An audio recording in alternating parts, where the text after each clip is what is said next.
생각은 생겨났다 머물다 변하여 사라지고 몸은 태어나서 넓고 병들어 죽는다. 세계도 생겨났다 머물다가 파괴되어 공허로 돌아간다. 이러한 일들이 매우 기특하지 않는다. 병문화상 지연이 직지신경에 나오는 말씀입니다. 상과 죽음의 의미, 불교의 생사관, 삶이란 무엇이고 죽음이란 무엇인가? 우리는 어디서 왔다가 어디로 가는가?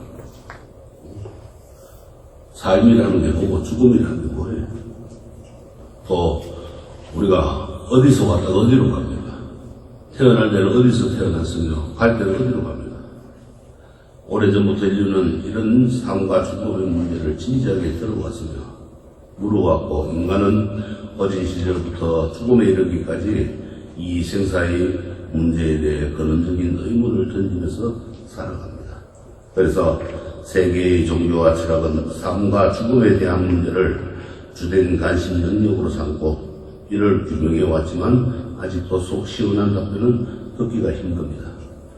인간의 이성으로 삶과 죽음의 실상을 정확하게 파악하기 힘들기 때문입니다.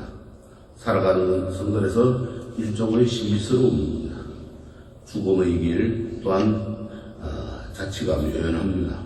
그래서 옛 선사들은 삶이란 한 줄기 구름이 일어나는 것 같고 죽음이란 한 줄기 구름이 흩어지는 것이라 이렇게 말씀을 했어요. 태어남이란 어디서부터 오는 것인가? 죽음이란 어디로 가는 것인가? 태어남이란 한 조각 구름이 있는 것과 같고 죽음이란 한 조각 구름이 흩어진 것 같다. 뜬구름은 몰래 실체가 없듯이 태어나고 죽고 오고 간 것 또한 그와 같다. 이렇게 말씀을 해놨어요. 그러니까 우리가 이 삶과 죽음이라는 것이 생명이 인연 따라 일어나고 사라지는 모습이다. 이렇게 말씀을 한 거예요. 그래서 인간의 삶과 생명은 신이 창조하지도 않았고 나 자신의 행위가 헤아릴 수 없는 많은 조건을 주고받으며 만나고 또 어우러지며 헤어지는 관계 속에 이루어지므로 그 정확한 면모를 파악하기가 불가능합니다. 분명한 것은 사람들은 과거에 따라 좋은 인연을 맺기도 하고 나쁜 인연을 맺기도 하면서 잠시도 고정되지 않고 살아가는 겁니다. 그래서 과거라고 하는 것은 내가 지어놓은 인연이라, 지어놓은 인연에 따라서 거기에 업보에 따라서 이제 태어났다가 또 죽었다가 하는 거예요. 그래서 이 세상에 인연이다 하면 누구나 다 죽기 마련입니다. 어린 시절 여러분들 그제 같지가. 근데 어느 날 갑자기 거울 앞에 탁 서가 보니까 내 모습이 어때요? 응? 아주 늙은 자신의 모습을 보게 되죠. 세월이 화살처럼 흐르는 겁니다. 그렇게 육신은 늙고 병들어서 세상 이별을 고합니다. 행복도 잠시뿐이고 젊음도 잠시뿐이에요. 엊그제 18청춘 같은데 벌써 60곡에 다 넘어가게 되죠. 젊은이도 늙은이도 어리석은 사람도 지혜로운 사람도 모두 죽음에 굴복하고 맙니다. 모든 사람은 반드시 죽음에 이르게 된다 이렇게 했어요. 젊고 아름답던 청소년도 금방 수명이 다하여 모든 무기도 사라질 날이 금방 다가온다네. 하늘의 신도 영원하지 않고 무기도 영원하지 않아 잠시도 머무는 일 없으니 산란한 생각 품지 말지니. 그러니까 참 신도, 하늘의 신도 수명이 있어요. 영원히 사는 게 아니라, 그러니까 우리가 천상에 태어난다, 천당에 간다 하면은 그것은 영원히 사는 것이 아니라 그것도 수명이다 하면은 육도 연애를 하게 돼 있어요. 그러나 극락세계는 그렇지 않죠. 한번 거기에 극락세계에 들면은 영원히 거기서 안락을 즐기게 됩니다. 그래서 영원한 젊음도 없고 영원한 행복도 없죠. 영원한 또 생명도 없는 겁니다. 그리고 영원한 죽음도 없는 겁니다. 죽음이 잠시 우리가 죽음이라고 하지만은 또 다음 생을 받아서 가기 때문에 그거는 죽음이 아니다 이 말이에요. 그래서 아무리 무병장수를 누린다 해도 이 생로병사 태어나고 늙고 병들고 죽는 그것을 벗어날 수는 없다고 했습니다. 그것이 우리 인생이에요. 인간뿐만 아니라 모든 생명을 가진 것들은 다 파릇한 새싹으로 자라나 꽃을 피우다가 열매를 맺든지 낙엽을 던지고 사라지게 됩니다. 그렇게 생사를 거둬가는 것이 인생이고 생명을 가진 모든 것들의 모습입니다. 직지신경에 또 이런 말씀을 해놨어요. 생각은 생겨났다 머물다 변하여 사라지고 몸은 태어나서 늙고 병들어 죽는다. 이 세계도 생겨났다 머물다가 파괴되어 공으로 돌아간다. 이러한 일들이 매우 기특하지 않은가. 그렇죠? 어떻게 보면은 참 생각지도 못한 일이죠.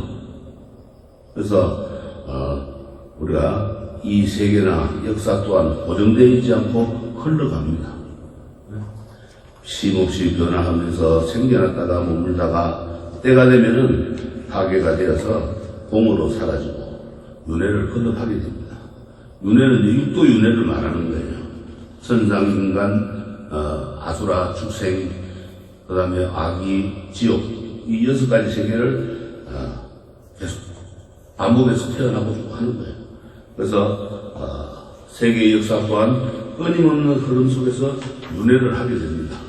그래서 생사를 뛰어넘는 삶을 살아야 되는데 우리는 생명을 받아서 태어나 살아가지만은 그것은 다른 면에서 죽음을 향해서 두벅두벅 걸어가는 모습입니다.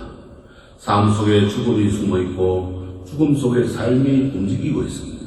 그러니까 내가 죽는지도 모르고 지금 움직이고 있는 거예요, 우리 자신이. 네? 그러니까 삶 속에 죽음이 있는 겁니다.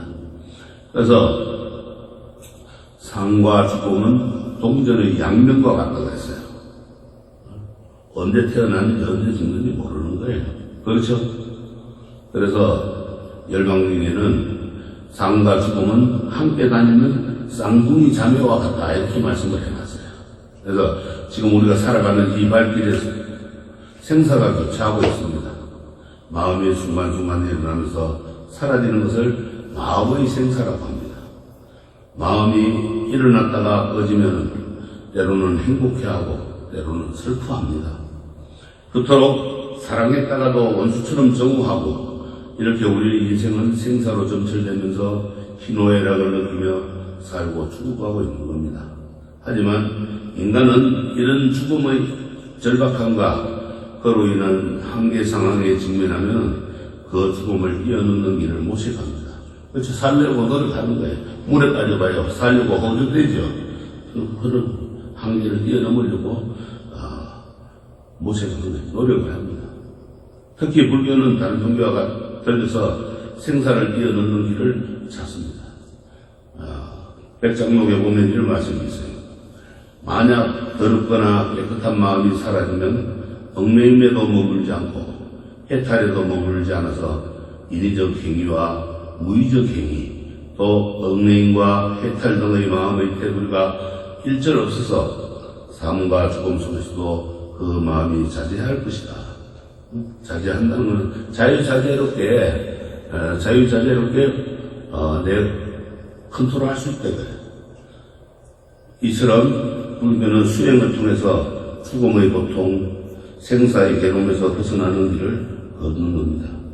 부처님도 그러하셨고 역대 모든 선사들도 그렇게 했습니다. 즉 죽음의 공포에서 벗어나 죽음을 담담히 받아들이며 생사에 초연한 제가불자들도 적지 않았습니다. 죽음을 준비하여 잘 살고 잘 닦았기 때문입니다. 그렇기 때문에 인간으로서 태어난 것 자체가 참으로 기특한 일입니다. 그래서 삼선도 세 가지 선한 길에 태어나는 게 바로 인간이다.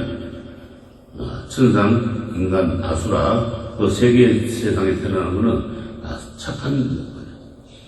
자암경에 맹구경이라는 그런 경이 있습니다. 인간으로 태어난 일이 마치 눈먼 거북이가 100년마다 한 번씩 바다 위로 떠오르는데 마침 그 순간 거북이가 머무르지 않은 구멍난 나무를 만나는 것보다 희유하다, 힘들다 이거예요. 이를 맹구 우목 비유라고 합니다. 그러니까 바다에 거북이가 눈먼 거북이가 살아요. 100년마다 한 번씩 물 위로 또 올라와. 근데 올라왔을 때 그 널빤지 하나, 나무 조각 하나 만나기가 그렇게 힘들다 이 말이에요. 못 만나면 또 그냥 들어가야 돼요. 근데 만났을 때는 잠시 호흡도 숨도 쉬고 또 햇빛도 쬐고 들어갈 수가 있어요. 근데 못 만나봐요. 그 얼마나 또 비참하고 슬픕니까? 그거 같이 이 거북이와 눈먼 거북이와 같이 우리 인생은 그렇게 살고 있는 거예요. 몇 백생의 아주 귀한 인연을 맺어야 인간으로 태어날 수 있다고 하는 의미입니다. 몇 백생, 생을 한 생, 두 생 해가지고 해봐요. 여러분들 부부의 인연도 500생을 거쳐야 만난다고 했는데, 인간으로 태어나려고 그래봐요. 얼마나 많은 생을 거쳐야 인간으로 태어나겠어요. 참으로 묘한 거, 희유한 거예요, 진짜. 참으로 힘든 거예요. 그런 일을 봤어요. 전생에 이렇게 해보면은, 부부였던 사람이 이 생에 와가지고 나이 차이가 많이 나. 그렇게 태어나. 왜 그렇게 태어났냐 하고 보니까, 한 사람은 선한 일을 해서 좀 빨리 태어났고, 한 사람은 좀 악한 일이 업장이 두터워서, 사막도에 가가지고 고통을 받고 태어나는 거라. 인간세계에 오는 거라. 그래서 차이가 납니다. 부부의 열이었지만 그만큼 우리가 인간 몸 받아오기가 참으로 힘든 겁니다. 근데 인간으로 태어나서 불법 만나기는 더 힘든 겁니다. 사람으로 태어나기가 어렵고 사람으로 태어나도 불법을 만나기가 어렵고 불법을 만나도 그 깨달음을 얻기가 힘들다 그랬어요. 우리가 법구경에 그렇게 나오죠. 사람으로 태어나기 어렵고 태어나도 오래 목숨 보존하기가 어려우며 살더라도 법이 머무는 세상 만나기도 어렵지만 법의 가르침 듣기란 더욱 어려운 일이다. 법이 머무는 세상, 불법을 만나는 세상이라. 그래서 여러분들은 세 가지는 했던 걸 했어. 이제 한 가지 열심히 공부해가지고 기도 수행 정진해가지고 깨닫기만 하면 돼. 근데 이 세계에서 못 깨닫고 하면 다음 생에 또 시작하다가 또 힘든 거야 이제 처음부터. 근데 열심히 해야 되는 거야. 그만큼 중요한 거예요. 또 이런 말이 있어요. 요거는 이제 조금 우리 보살님들 들으면 기분 나쁜 일이지만은 어떤 말인가 하면은 사람 몸 받기가 어렵고 사람 몸 받아도 남자 몸 받기가 어렵고 남자 몸을 받아도 불법 만나기가 어렵고 불법을 만나도 깨우치기 어렵다고 했어요. 왜 이런 이야기를 하는가 하면은 우리 한국 불교가 보면은 80%가 70~80%가 여성 불자들이에요. 남성 불자들은 20~30%밖에 안 돼. 보나마 절에 와서 법회 기도하고 법문 듣고 수행하는 남자 불자들, 거사들은 또 몇 명 안 돼. 절까지는 들어오는데 절부터는 다 들어서는데 보다 명을 안 하는 거야. 그러니까 불법을 만나도 그 깨우치기라는 게 힘들다는 거야. 그만큼 어렵습니다. 그래서 우리가 인간으로 태어났다면은 죽음에 직면해가지고 살려고 발부둥 칠 것이 아니라 생사를 뛰어넘어 생과 사에 얽매이지 않고 자유롭고 창조적으로 살아야 됩니다. 이것이 진정한 행복한 삶이고 불자들의 삶이라. 그래서 그걸 뛰어넘어야 됩니다. 그래야만 이제 우리가 해탈할 수 있고 열반의 길에 걸으실 수 있는 겁니다. 그래서 열반에도 안주하지 않는 그러한 대성보살의 삶을 살아야 돼. 열반했다고 거기에 머물러 버리면 또 안 되는 거예요. 중생구제를 해야 되는 거예요. 부처님이 그렇게 깨닫고 나서 보름 동안 고민을 하고 제수천에 간청을 3번을 받고 난 뒤에 중생 제도를 했잖아요. 그것처럼 우리도 만약에 이렇게 아는 마리를 알았으면 아는 만큼 중생들을 위해서 법문을 전해줄 줄 알아야 됩니다. 그래서 위대한 인간인 대성보살은 생사에 머물지 않습니다. 나고 죽는 것에 머물지 않는 거예요. 보살들은. 그렇다고 열반에도 머물지 않아요. 즉 깨달음에 들어가지도 않습니다. 우리 지장보살님의 원이 그렇죠. 이 사바세계, 시방세계의 모든 중생들을, 육도 윤회하는 중생들을 다 구제하고 난 뒤에 자기는 맨 마지막에 성불을 하겠다고 그랬어요. 그래서 우리가 제일 못한 곳이 어디예요? 지옥 아닙니까? 지옥 문제에서 매일 눈물을 흘리고 계신다, 울고 계신다, 이 말이에요. 왜? 지옥에 떨어지는 중생들이 애처로워서 구제하려고. 그래서 그 중에 조그마한 선이라도 한번 했으면 그걸로 구제해 주려고 찾아보는 거예요. 그걸 매일 울고 계시는 거예요. 일례로 이제, 그 목련경에 보면 그런 얘기가 나와요. 딱 이제 구제를 받았는데, 무간지옥에서 빠져나오는데, 동아줄이 하면 내려오는 거예요. 동아줄이 내려오는데, 자기 혼자 이제 살려고 막 타고 가다 보니까 밑에 더 많은 사람들이 막 따라 올라오거든. 동아줄을 잡고. 어떻게 했어요? 아유, 잘못하다가 이 동아줄 떨어지면은 죽겠다 싶어서 못 올라오게 하려고 막 발버둥 치니까 보면 동아줄 툭 떨어졌어. 다시 지옥으로 떨어지는 거야. 같이 가야지. 왜 자기 혼자만 살는 거야? 떨어지도 같이 떨어지고 살아도 같이 살아야지. 혼자 욕심내면 안 되는 거야. 그래서 지혜의 청정심과 평화를 갖추어서 생사에 지배받지 않으며 대자비심으로 이웃과 함께하고 열반에도 안주하지 않는 것이 보살의 삶이다. 그러니까는 고통을 없애주고 기쁨을 주는 큰 마음으로 이웃과 함께하고 또 구제하는 그런 마음으로 살아야지 열반에 들어가지고 안주하면 안 된다. 그게 보살의 삶이라.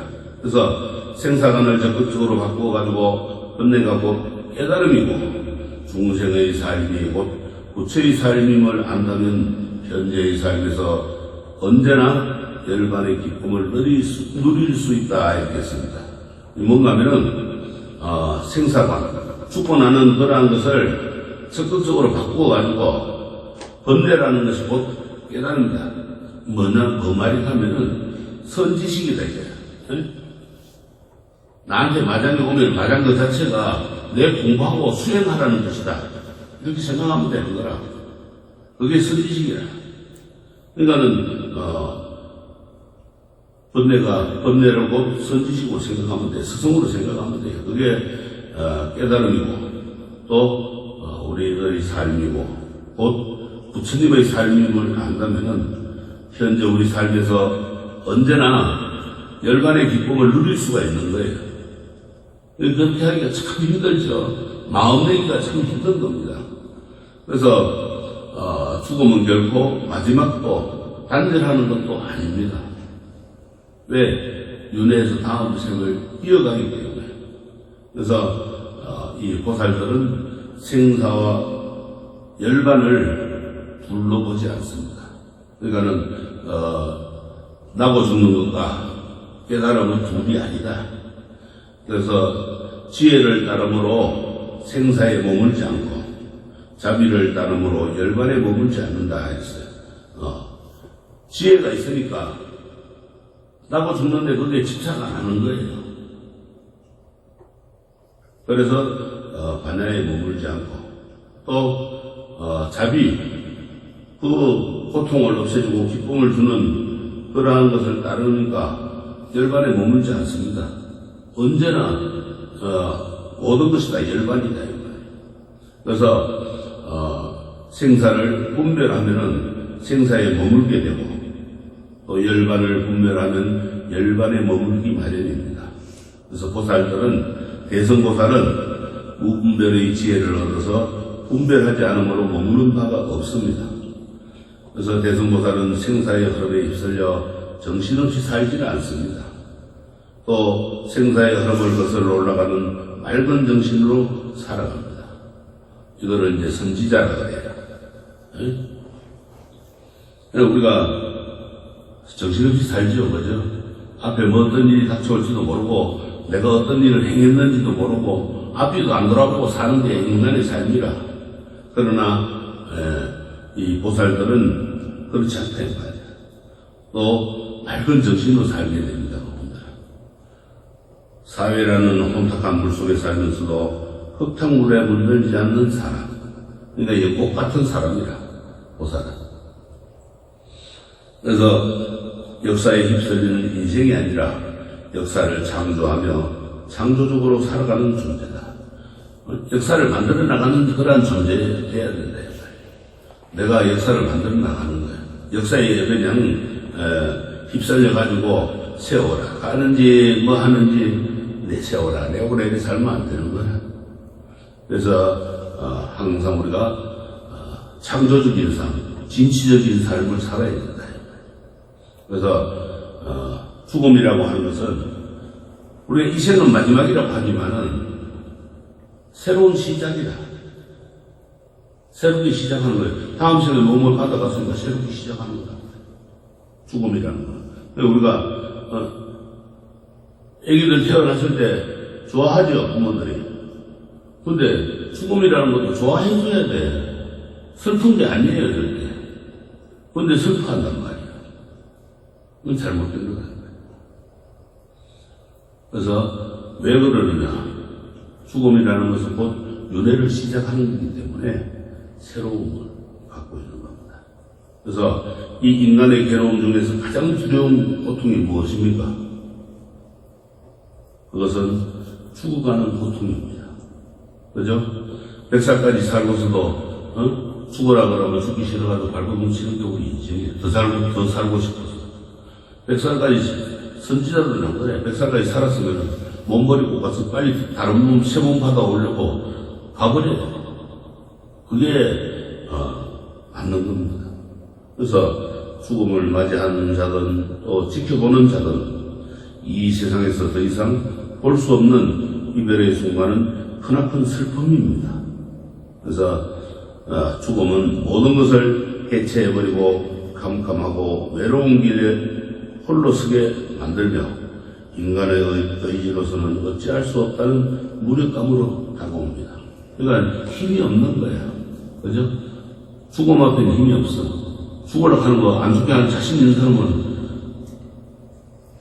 누구겠어요? 아무도 없어요. 네? 우리가 죽어갈 때 죽기 싫어서 아파서 죽건 뭐 아니면은 늙어서 죽건 뭐 사고로 인해 가지고 죽건 죽어갈 때 안 죽으려고 온갖 방법을 다 동원해봐요. 살 수 없습니다. 이 세계에서 마지막은 우리가 슬플 게 아니라 기쁘게 받아들여야 돼요. 그래서 죽음이라는 험난한 길엔 노자가 없는 것 같고 노자 우리가 경비가 없는 거예요. 다른 이유가 없는 거예요. 그게 이제 노자입니다. 그래서 먼 길을 우리가 갈 때 저는 돈이다. 이것은 노자가 없는 것 같고 그렇잖아요. 우리 이 세계에서 아무리 재산을 많이 모아놔도 죽을 때 갖고 갑니까? 안 갖고 가죠. 못 갖고 가죠. 옛날에는 그나마 입에 동전 세립은 넣어줬는데 요새는 동전 세립도 안 넣어준대요. 동전 세립 넣어주고 그 다음에 입에다가 쌀을 3숟가락 넣어주고 했는데 그것도 못 가지고 가는 게 없어. 가짜 돈 넣어주지 않아요. 아니? 가짜 돈? 가짜 돈이 뭔가 모르겠는데 진짜. 진짜를 보고 그럼 가짜는 뭐예요? 거기 갈 때 가져갈 수 있는 거. 없어요. 그래서 진묵대사가 대사님이 하신 말씀에 그런 말이 있어요. 수위에는 주머니가 없다고 그랬어요.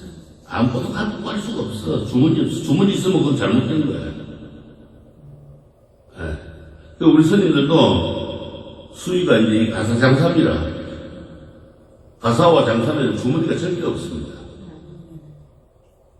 따로 수의하는데 요새는 스님들도 뭐 수의를 따로 하는데 그건 잘못된 거예요. 스님들은 평소 입고 다니는 수하고 다니는 기도할 때 수했던 가사와 장삼만 딱 수의로 그냥 입고 가시면 되는 거예요. 지금도 보면 수의를 따로 하는데 그거는 도로 업을 짓는 거야. 안 해야 됩니다. 그래서 이 노자가 없어. 돈이 없는 간데 저는 그런 경비가 없는 거예요. 또 갈 길은 먼데 길동무가 없습니다. 혼자 가지 누가 둘이 따라가요. 둘이 따라가는 사람은 참 비참하게 가거나 그래야만 둘이 따라가게 되지 절대 바른 죽음에는 따라가는 사람이 없어요. 따로 가지. 바로 따라가긴 해요. 그러나 따로 가지 절대 같이는 안 갑니다. 또 밤낮으로 가도 끝을 알 수 없는 길과 같습니다. 가도 어디로 가야 되는지 길이 없어.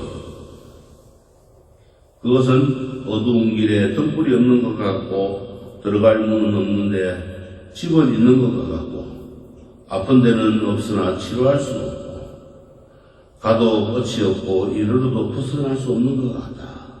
그러니까 어두운 길에 등불 없어봐요. 못 가죠, 그죠? 뭐 여기가 구렁텅이인지 물인지 길인지 모르잖아요. 가다가 빠지고 뭐 엎어지고 하겠죠. 앞에 바위가 있는지 뭔지 모른단 말이에요. 그와 같고 들어갈 문은 있는데 문은 없는데 집은 있어요. 문이 없으면 그 집에 어떻게 들어가겠어요?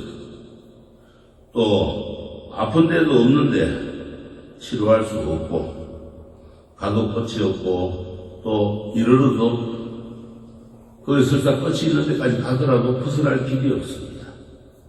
또한 죽음은 파괴된 곳은 없지만 보이는 이마다 근심하고 악하고 무서운 빛깔은 아니지만 사람들을 무섭게 하며 내 몸에 있더라도 보지 못하는 것 같다. 왜 사람들을 무섭게 할까요? 그죠? 사람이 돌아가셨다 그러면 죽었다 그러면은 무섭죠? 왜 무서워? 무서워할 거 하나도 없는데. 그 귀신되니까. 귀신이 뭐예요? 몰라요. 귀신이래요. 죽으면. 그러니까 이제 돌아갈 기자에 귀신 신자 어디로 돌아가느냐?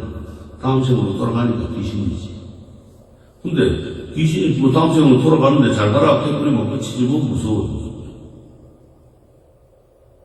귀신 한 방에 법당에 한 번 갖다 놔도 하나도 안 무서워요. 그거 왜 무서워? 왜 이렇게 죽음을 외롭고 쓸쓸하고 또 두렵고 무섭게 묘사했는지 모르겠습니다. 생명의 단절, 또 사랑하는 사람과 헤어져 홀로 가는 길, 홀로 가는 외로운 길, 또 불과 학력의 죽음을 물김에 속절없이 쓸려 나가는 자신의 무능력 등이 죽음에 담겨있기 때문에 그런 생각이 드는 겁니다. 그래서 죽음이란 우리 이성의 삶에서 볼 때 모든 것과의 단절이고 절망이고 철저한 생명의 사라짐입니다. 우리는 거기에 대항할 능력은 없는 겁니다. 거기에 대항해가지고 이기는 사람 봤어요? 없죠? 하지만 이 죽음에 대한 전체적인 통찰이 아닙니다. 죽음에 대한 일반적인 견해는 몸은 죽지만 마음은 사후에도 존재한다는 것이고 다른 하나는 몸도 마음도 죽음에 모두 사라진다는 겁니다. 그래서 불교에서는 죽음을 큰 생명의 흐름 속에서 윤회의 한 과정으로 봅니다. 이런 생사윤회에 대해서 나가세나 존자는 거리서 출신인 미린다 왕에게 이렇게 말을 했어요. 대왕이시여, 이 세상에 태어난 자는 이 세상에서 죽고 이 세상에서 죽은 자는 저 세상에 태어납니다. 저 세상에 태어난 자는 저 세상에서 죽고 또 저 세상에서 죽은 자는 다시 다른 세상에 가서 태어납니다. 대왕이시여 이것을 윤회라 합니다. 그러니까 이제 저 세상에서 이 세상에 죽은 사람이 저 세상에 태어날 때는 육도윤회를 하는 거예요. 우리가 삼선도라고 그랬죠. 천상, 인간, 아수라, 또 사막, 또 축생, 악이, 지옥 이렇게 이제 6군데를 태어나는 윤회를 합니다. 그런데 죽음은 새로운 다른 차원에서 보면은 이제 새로운 삶의 시작이다. 죽었으니까 다음에 어디도 태어나겠죠. 그러니까 새로운 삶의 시작이 되는 거예요. 그래서 이 세상에서 죽음은 모든 것과의 이별이지만 종말이지만은 저 세상에서는 새로운 만남과 탄생의 시작입니다. 그래서 우리가 이제 상계와 육도윤회라고 이야기를 합니다. 그래서 불교에서 바라보는 우주관을 표현한 말이 상계라 그러는데, 상계는 부처님을 상계의 도사라고 이야기하죠. 도사라고 하는 것은 이끌도 스승사, 이끌어주는 스승이다 이 말이에요. 어디로 이끌어주느냐, 열반의 길로 이끌어주는 스승을 육도윤회 하지 말고 열반의 길로 이끌어주는 스승을 상계의 도사라 해야 됩니다. 상계라고 하는 것은 욕계, 색계, 무색계를 말하고, 욕계라는 것은 욕망이 강한 세계고, 색계란 욕망은 떠났는데 항상 형상의 속박에서 자유롭지 못한 세계고, 무색계란 육체마저 떠난 정신의 세계를 말합니다. 그래서 욕계에는 중심에는 우주적인 산인 수미산이 우뚝 솟아 있습니다. 수미산은 맨 아래 지하 세계부터 점점 올라가면서 지옥, 아기, 축생, 아수라, 인간, 천신들의 세계가 전개됩니다. 그래서 천신들은 수미산 정상 부근에서 창공에서 논입니다. 이 수미산을 우리가 이제 묘고산이라고 합니다. 묘한 그런 높은 산이다. 그래서 우리가 이제 이 수미산의 모티브가 어딘가 하면은 히말라야 산입니다. 그걸 모티브로 삼아서 수미산을 만들어 놓은 거예요. 그래서 지옥이라고 하는 것은 끝없는 추락을 의미하는 말로 나락하라고 하고, 이를 한자로 음력하는 것이 나락입니다. 나락으로 떨어진다 그러죠. 나락하 빨리 하면 나락이 되는 거예요. 지옥의 나락으로 떨어진다고 할 때 이제 나락을 말하는데, 그것은 밑도 끝도 없이 추락하는 겁니다. 또 악인은 탐착이 많고 제업이 깊고 또 무거운 기신을 일컫는 겁니다. 이 기신인데, 악인은 목구멍이 바늘 목구멍이라, 배는 수미산만 하다가 됐어요. 맨날 배고파서 울고 있어요. 그러면 뭘 먹어야만 되느냐? 일반 음식은 입에 가져다 대기 전에 불이 활활 불고 타버리고 말아요. 유독 불이 안 타고 먹을 수 있는 것은 수행하는 스님들의, 수행자들의 바로 씻은 물만 먹을 수가 있어요. 그래서 바로 씻은 물을 버릴 때도 고춧가루 하나라도 들어가고 밥풀 하나라도 들어가면은 아기는 목구멍이 막혀가지고 아무것도 못 먹어요. 여러분들 음식 먹다가 살만 들어도 킥킥하죠. 그것처럼 아기들은 킥킥하지도 못하고 아무것도 못 먹어요. 그냥 배고파 죽는 거야. 그러니까 하루 종일 그냥 배고파서 울고 있는 게 아기다. 그래서 제업이 많으면은 그렇게 이제 아기의 몸을 받는 겁니다.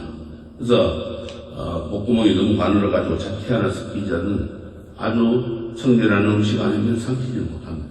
스님들이 바로 공양하고 나면은 숭늉으로 먼저 바루를 씻어서 마시고, 그 다음에 바루를 헹구습니다. 이제 청수물 가지고. 그 청수물 가지고 헹구는 때 그 헹군 물만 마실 수 있어요. 그러니까는 바로 씻어가지고, 우리가 밥그릇 씻어가지고 우리가 마실 때 깨끗하게 마셔야 돼요. 그 다음에 헹궈가지고 소야가 이렇게 애들이 붓는 거예요. 우리가 앞을 하나라도 남겨놔놓으면 씻을 때 그거 씻어봐요. 그거 버리면은 막힌다 이거예요. 구멍이. 그러니까는 절에서는 앞불 하나, 고춧가루 한 조각이라도 버리면 안 돼요. 근데 여기서 보면 이제, 음식이 너무 풍요로워가지고, 절에 가보면은 뭐, 큰 절에 가면은, 그거, 아까운 줄 모르고, 그렇게 되는 줄 모르고, 음식 거기가 가게에서 몇 가게씩 나와. 또 집에서도 마찬가지예요. 집에서도 음식 쓰레기 많이 나오죠. 요새 음식 쓰레기 문제 때문에 심각합니다, 지금. 뭐 다른 문제도 많겠지만은, 그러니까 다음 생에 걸어가지고 음식 버린 죄로 이제 악의가 되는 거예요. 그러니까 버리지만 안 됩니다. 응? 옛날에 건설에 있을 때 노스님 한 분이, 예? 보름이 생겼어요. 그러니까 옛날에 민간요법으로 보리밥을 지어가 딱 붙여가지고 보름을 빨아내요. 그럼 보름 붙이던 보리밥을 버리려고 하니까 그것도 제가 짓게 되거든. 또 그거를 물에 싹 씻어가지고 드셔요. 여러분들 같으면 먹겠습니까? 저는 먹어봤어요. 그러니까 그만큼 엄격하게 해야 됩니다. 그래서 우리가 버린다는 것 자체가 아주 빚을 많이 지고 옥고를 많이 짓는 거예요. 그래서 항상 굶주리고 배고파하는 게 아니라 또 축생이라고 하는 것은 동물의 삶입니다. 동물 같은 삶이라 우리가 사람 중에도 그러잖아요. 짐승만도 못한 놈이라 그러죠. 동물같이도 못한 삶을 사는 사람들, 또 짐승으로 사는 것, 이것이 축생이라. 그래서 불자로 산다면은 수행을 통해서 지혜를 터득하여 윤회에서 자유로워야 합니다. 그래서 부처님께서는 죽기 전에 집착을 놓으면은 과거에 얽매여 근심하고 미래에 대한 불안으로 걱정할 필요가 없고 현재를 두려움 없이 편안히 살 수 있다고 했습니다. 죽을 때도 우리가 그런 집착이나 또는 과거에 얽매가지고 근심하고 뭐 미래에 대한 걱정 불안 하지 말고 살아야 돼요. 그러면은 하나 건너뛰습니다.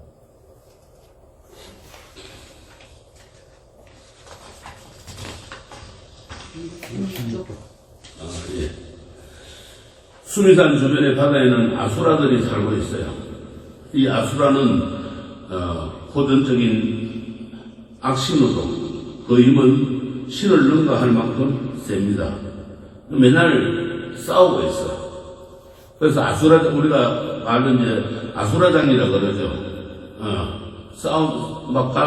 뭐 행사를 치르거나 하면 아이고 아수라장이 됐다 이러죠.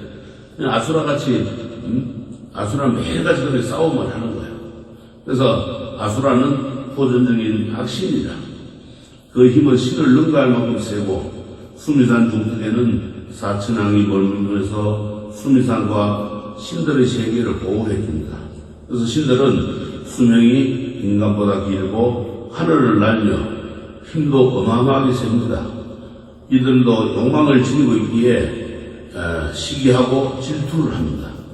그래서 우리가 이제 욕계에서는 이런 현상이 벌어지고 있는 거예요. 그래서 우리가 욕계에 떨어지지 않게도 노력해야 됩니다. 또 새끼는 욕망에서 자유롭긴 하지만 형상의 속박에서 벗어나지 못하는 그런 존재들이 사는 세계를 말하는데 이곳에는 선정을 통해서 맹목적 욕망을 제거해 나가기 때문에 육신이며 물질이 청정하고 훌륭하게 자리를 잡힙니다. 그런데 이 새끼의 낮은 하늘나라에는 인도 최고의 신이 브라만이 머뭅니다. 그래서 이 새끼라고 하는 것은 우리가 이제 그 욕계에서 욕망에서 모든 욕망에서 다 이제 벗어나긴 했는데 형상의 속박, 어떠한 색의 속박에서는 벗어나질 못했어요. 그래서 그러한 욕심이 있는 거예요. 이것을 이제 제거해 나가는 거예요. 그래서 우리가 이제 색계라고 합니다. 색계 다음에 등장하는 것이 무색계인데 이것은 이 색계의 형상과 육체를 떠나서 정신만으로 깊이 선정해둔 데가 머무는 공간으로 장소와 방위가 전혀 없다 했어요. 그래서 부처님께서도 흔히들 이제 하는 말이 시방세계에 명당 아닌 곳이 없다 그랬거든요. 부처 아닌 곳이 없고, 그만큼 선정에 들면은 그 머무는 공간 자체가 다 불국토가 되는 거예요. 그래서 욕망을 지닌 중생들은 지연업에 따라서 지옥, 아기, 축생, 아수라, 인간, 천신 등 6세계를 윤회를 합니다. 이 중에서 이제 지옥, 아기, 축생의 세계로 윤회하는 것을 삼악도라 하고, 세 가지 악한 곳이다, 이 말이에요. 또 아수라, 인간, 천신의 세계로 윤회하는 것을 삼선도라, 세 군데의 착한 그러한 세상을 말합니다. 하지만 이 악도든 선도든 정도의 차이는 있을지언정 모두 탐욕과 고통의 소용돌이 속에서 돌고 도는 윤회의 길 뿐입니다. 이를 육도윤회라고 하는 거예요. 6세계를 돌고 도는 겁니다.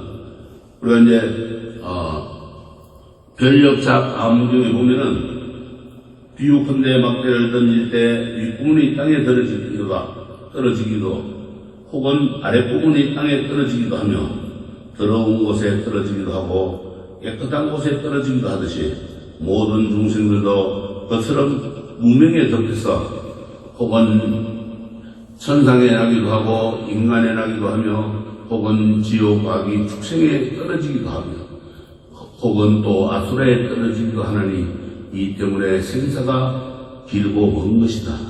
그러니까 생사가 길고 먼 것은 이렇게 육도윤회를 하니까 언제 거기에서 나고 죽는 길에서 벗어날 수가 없다는 거예요. 그게 길이 멀다는 거예요. 우리가 삶을 중생들이 무명에 덮였다는 것은 그만큼 이 업장이 두터운 거예요. 어디를 끊어질지 모르는 거라. 그래서 무명에 덮여가지고 살기 때문에 그 업보에 따라서 이제 천상에 나기도 하고 인간에 나기도 하고 혹은 지옥과기 축생의 삼악도에 나기도 하고 또는 아수라에 떨어지기도 합니다. 그래서 생사는 나고 죽는 길은 헤어날 길이 없어요. 나고 죽지를 안 하려니까 안 할 수가 없는 거라. 그 길이 멀다 이 말이에요. 그래서 육도윤회는 나를 중심으로 생각하면은 시간의 흐름에 따라서 삶과 죽음을 반복하는 일이지만은 전체적 입장에서 보면 지금 나의 삶에도 다른 사람뿐만 아니라 지옥 중생은 물론 동물, 식물 등의 모든 중생들의 삶이 들어가 있습니다. 중생이라는 것은 사생으로 태어나는 것은 모든 것을 중생이라 그랬죠. 그러니까 식물, 동물도 다 중생이 다 거기에 들어간다 이 말이에요. 그래서 온 세계의 무생명들은 서로 연결되어 있습니다. 연결되어 있죠. 만약에 풀이나 이런 그런 게 없으면 우리가 살 수가 없죠. 물이 없으면 살 수가 없고. 다 연결되어 있는 거야. 또 이 풀이나 이런 생명들은 또 마찬가지라. 우리 죽고 나면 우리 육신들이 또 거기 가서 걸음이 되어주는 거야. 그래서 서로 공생공존하는 거다.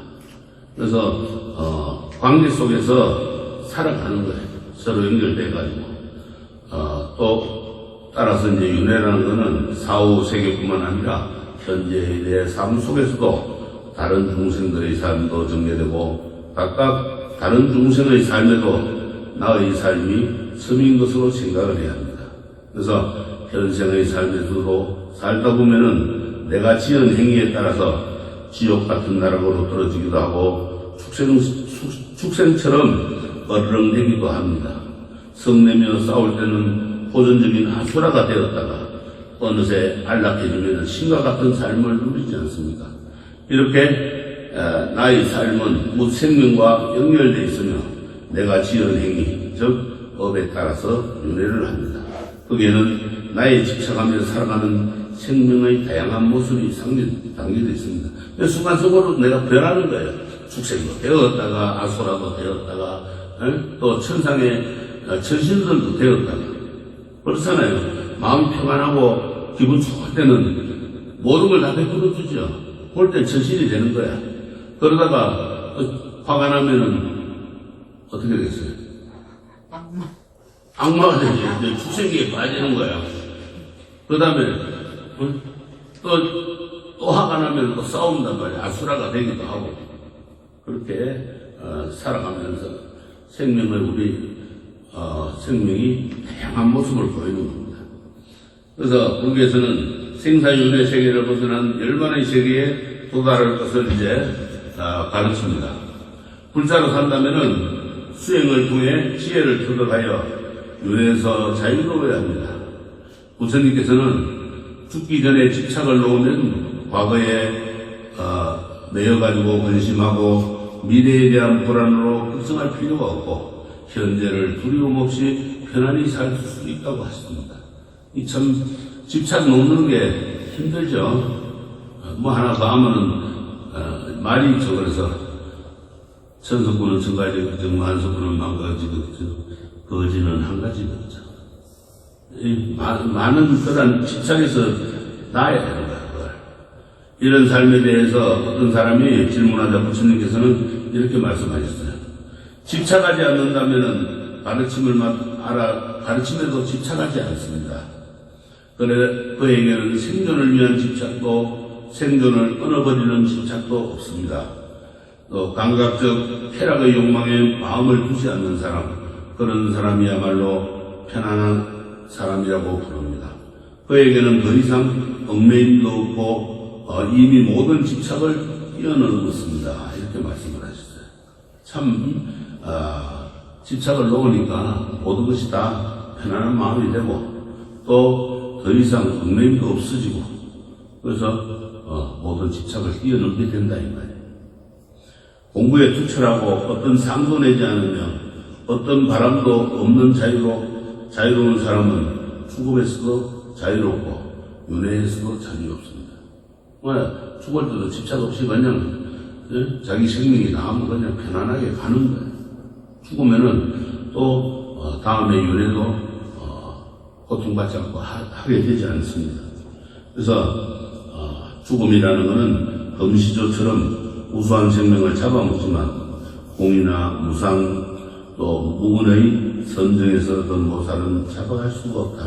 열반경에 나왔어요. 그러니까 금시조 알죠? 모든 어떤 생명이든지 다 잡아먹는 시체예요.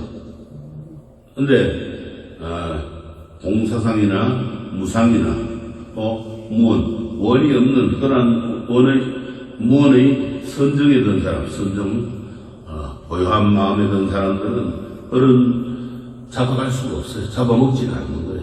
그러니까는 옛날 우리 도인들은 호랑이나 예를 들어서 여우나 늑대나 같이 놀았어요. 거짓말이 아니라 절마당에 호랑이가 들어와도 해치지도 않고 스님들하고 같이 다녔어요. 산신령이란 말이에요. 그러니까 스님들은 오히려 지켜주고 이랬다고. 그런데 인간들이 포악하게 자꾸 잡으려고 하니까 이 호랑이들도 이제 유전적으로 변해가지고 사람만 만나면 해치려고 하는 거야. 그렇게 된 거예요.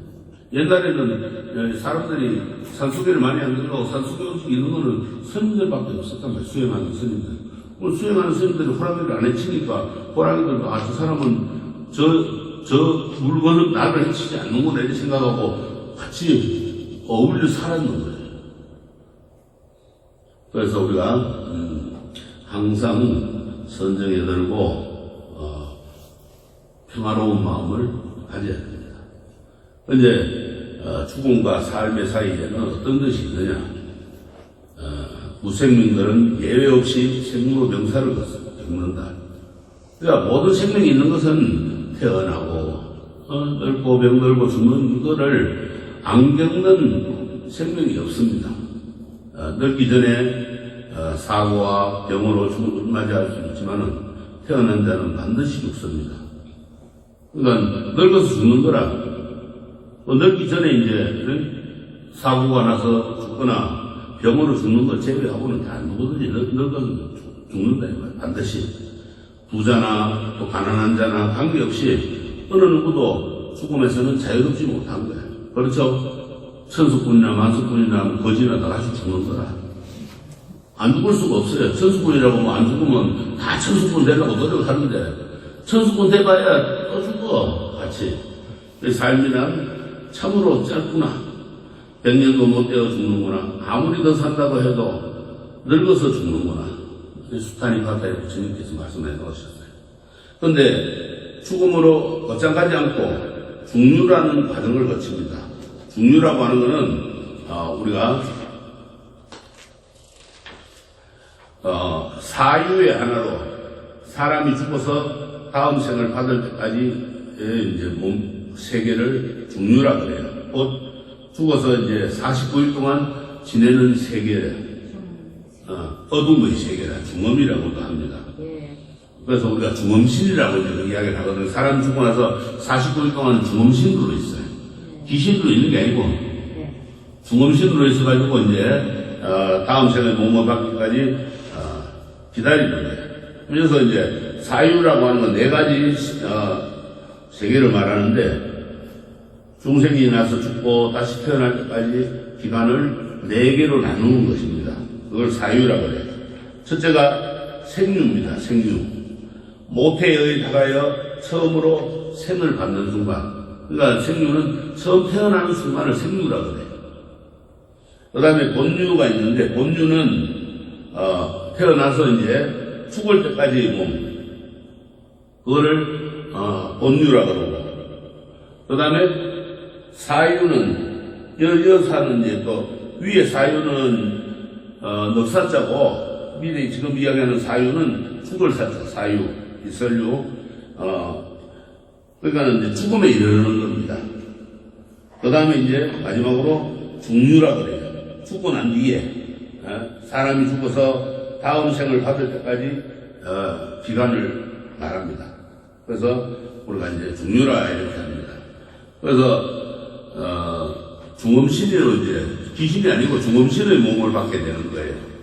그래서 아무리 죄업이 두텁더라도 49일이 지나면은 다음 생의 몸을 받아서 갑니다. 지옥으로 가든지 천상으로 가든지 이제 가게 돼요.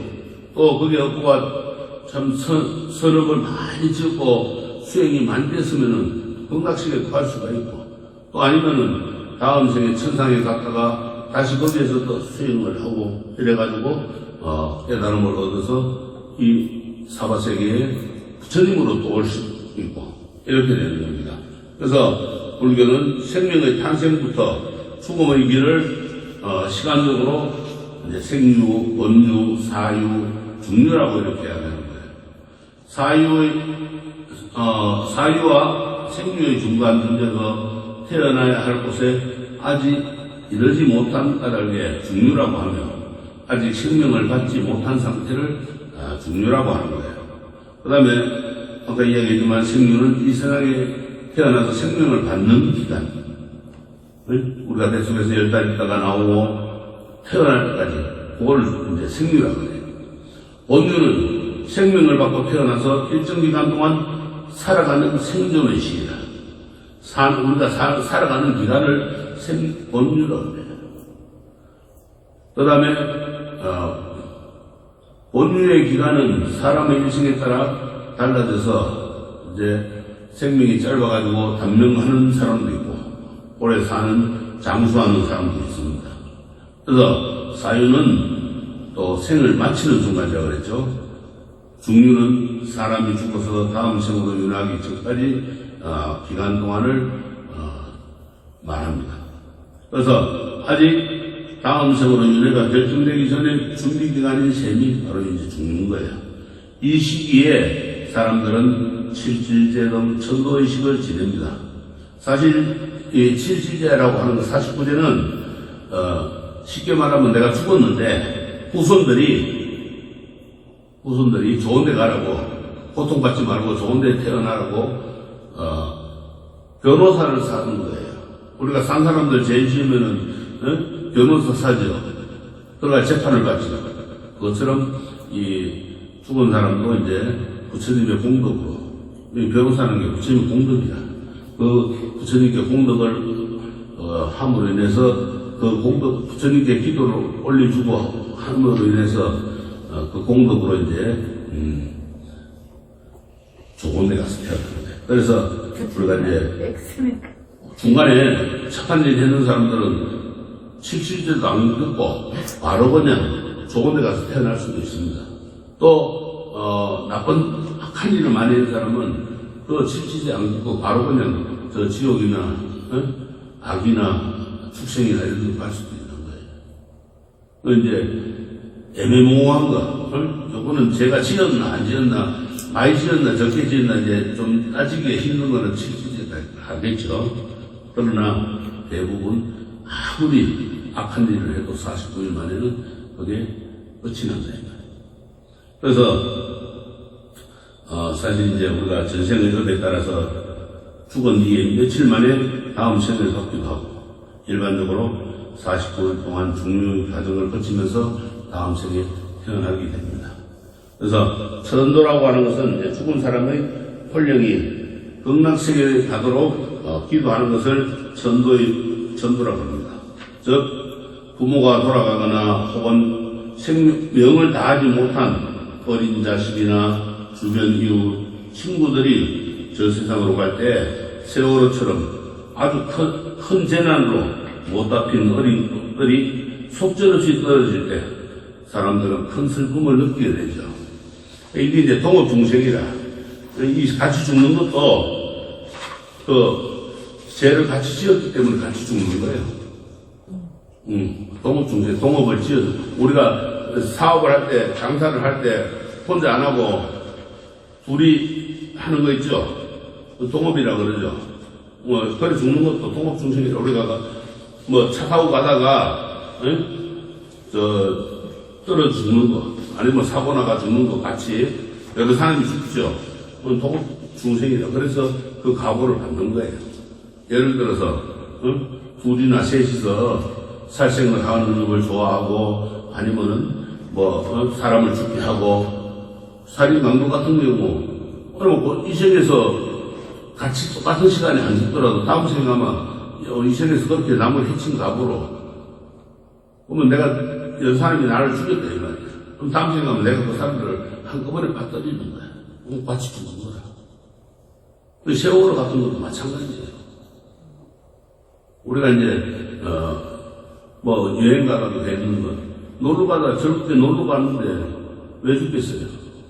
그런 일을 전생에 전부 같이 도모했기 때문에 이 생에 와 그렇게 당하는 거예요. 다 인과응보 겁니다. 절대 우리가 핑계 없는 무덤 없다고 그러죠. 이유 없는 무덤 없다고 그랬잖아요. 맞습니다. 거기에 대해서 공개하고 할 필요가 없는 거예요. 그 죽은 망자들을 좋은 데로 가게끔, 정신 차리고 좋은 데 가게끔 기도해 주는 게 제일 좋은 거예요. 시위 대모한다고 이제 되는 게 아닙니다. 그건 오히려 그 영가들을 비치게 만드는 거예요. 그걸 알아요. 지금도 세월호 가지고 아직까지도 그러고 있는데 저런 거 하려고 하면 수도 없습니다. 다 비치는 거예요. 망자들한테 빚을 지어주는 거예요. 자기들도 비치는 거고. 그래서 우리가 죽음이라는 것은 고통이나 슬픔이나 절규하는 한으로 맺혀지는데, 이게 다 맺혀지는 게 어디로 가느냐? 산 사람들한테 가게 돼요. 우리 산 사람들이 받게 돼요. 그러니까 예를 들어서 그 어린 학생들이 그렇게 많은 어린 꽃들이 죽었잖아요.